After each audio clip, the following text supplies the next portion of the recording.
Hello, it's Drew. Quick update for you on the TVR Griffith restoration. It's a beautiful evening here, and that's part of the joy of doing restorations in the spring and summer, is that you can crack on in an evening, and it's actually quite pleasant to be out here doing it.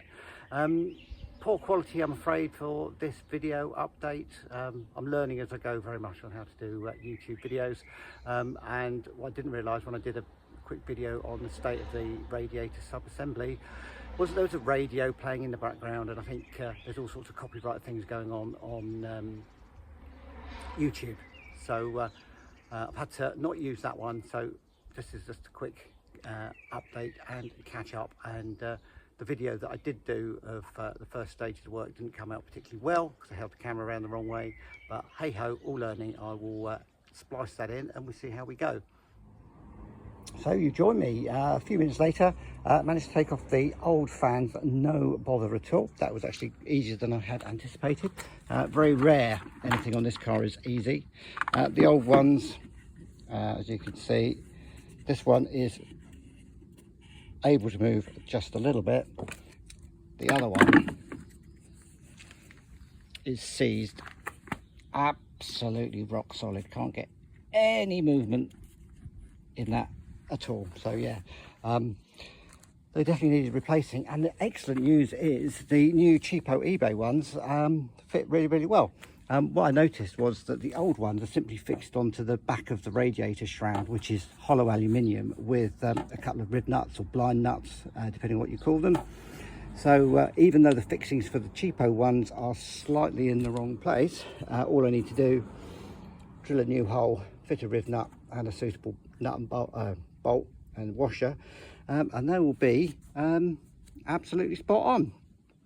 Needless to say, I found my old riv nut tool, but I'm missing a couple of the mandrels and I can't find any of my riv nuts. So back to eBay, and we'll crack on with this job later on, probably in a week's time once the bits have come.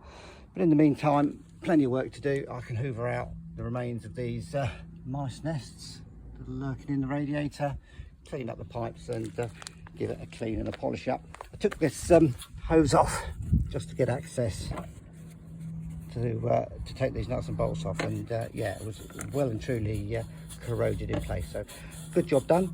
We'll crack on with this, and you'll join me for final assembly in a few days time, I hope. And as if by magic, it is a week later, and very much in the style of 1970s TV programs. Here's one that I did earlier.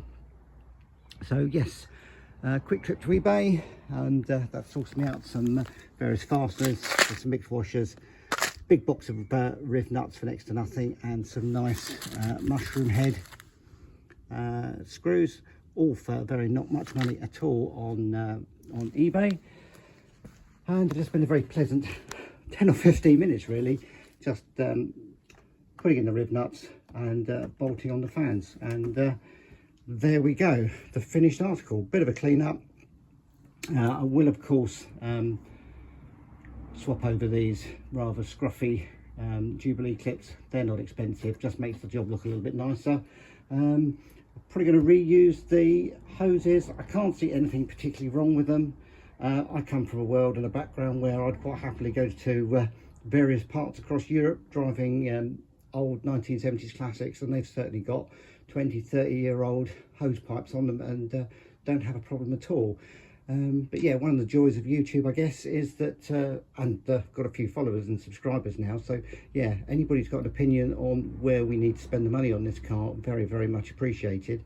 As I think I've mentioned in a few of the videos, we're trying to do it in as cost effective way as possible, and this radiator sub-assembly, I think if we were to disappear off to a TVR specialist to buy the radiator, new TVR spec fans and the hose kit, you'd be looking at least £1,000, possibly just a little bit more, whereas that setup is looking at what, 30 quid for the fans and a couple of quid for the fixings and fasteners, and I can't see that it's going to be any way inferior, certainly in normal use. But yeah, very keen to hear any other opinions.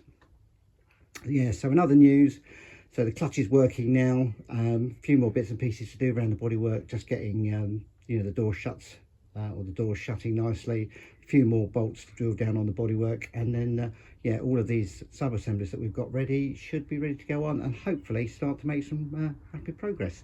As ever, please feel free to make any comments, and do hit like and subscribe if you're new to the channel.